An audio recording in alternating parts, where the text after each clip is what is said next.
Hey guys, it's Tuesday and we've got a great workout for you. It's called Oxygen. That means we're going to be using a bit of oxygen in this workout. We're going to be out for a run. Okay, we've got 3 rounds of some running mixed with some body weight movements. Now, when I wrote this workout, the idea was to be doing strict pull-ups. Like we've always been saying, we always have options. Not everyone's going to have a pull-up bar. However, there are other things we can do, like we've been doing bent over rows with sandbags or kettlebells. We can do, if you've got a set of gymnastic rings, doing some ring rows, any sort of upper body pulling action. Now the workout itself, when we wrote this, was 25 reps of strict pull-ups. That's a lot of pull-ups. And whilst it says 25, doesn't mean you guys have to do 25. If you have a pull-up bar, let's imagine that you're going to be working for around 3 minutes to get those pull-ups done. Okay, so whenever we're doing the pull-ups, we want the arms fully straight at the bottom with our chin over the bar at the top, not just little partial range pumps, okay, like that. We want a big pull all the way up, all the way down, come to a full dead hang at the bottom. Trying to keep our body nice and stiff, legs locked out, cores nice and tight, like a nice hollow body position when you do those pull-ups. Reverse overhand grip, switch grip, wide, narrow, doesn't matter. Okay, now if you have got, if you don't have a pull-up bar, what we can do is we can get our sandbag again, or our barbell, or our dumbbells, and we're going to pull like a bent over row, okay?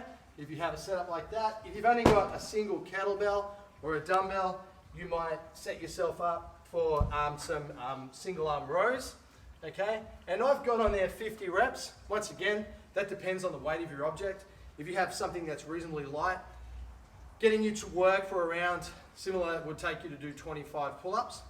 So if you've got a really heavy load, then you might drop those reps back to around 25 as well. Okay, after that, we're going to hit a 400 meter run, and we've got an 800 meter run at the end as well. And you may not have access to a run. Maybe it's not an option for you. Maybe it's raining or whatever the situation is. You're in an apartment building and you don't have access to a run. We can have other options. In the workout prep notes, there's some options in there. We have got our normal shuttle runs. If you have a machine, something where you're going to be once again working for maybe around a minute on the first run to 3 minutes on sort of that minute and a half to 3 minutes on the last one, or 2.5, 3 minutes on the 800 meter run. Okay, and then when you get back from your 400 meter run, we've got our cross collar choke sit-ups. Okay, now you can always wedge your feet underneath something if you wanted to, because we've got 50 of these to do.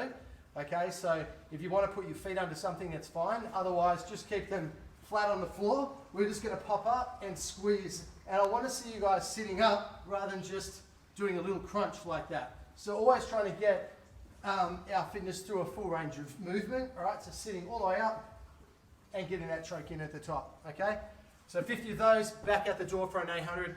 Knowing full well that we've just got our pull-ups and our sit-ups in between the run, let's push on the run. Let's make sure those runs have a bit of bite to them. Okay, on the running, a couple of tips for you. We're not sprinting, and there's ways to make your running a little bit more effective. Okay, so if I am running, people have a tendency to think of this big launch out the front where they drive the heel down. In effect, what's happening with this style of running is I'm putting on the brakes. All right, so what I want to start thinking about is more of a lift, so I get my foot to this figure 4 sort of position, okay, that other knee slightly bent, and I'm just touching my feet on the floor with a forward lean from the ankles. Okay, and that forward lean is what's going to send me forwards rather than myself trying to pull myself along the ground. Every time you put that foot down in front of your body on the floor, you're applying the brakes, slowing you down. So the way to think faster on the run is more forward lean, faster feet. It's like you're playing hot potato with the ground. Once again, guys, check out workout prep notes on SugarWOD. If you need some more information, there's plenty of stuff there. Otherwise, enjoy Oxygen, and I'll see you tomorrow. Go get it.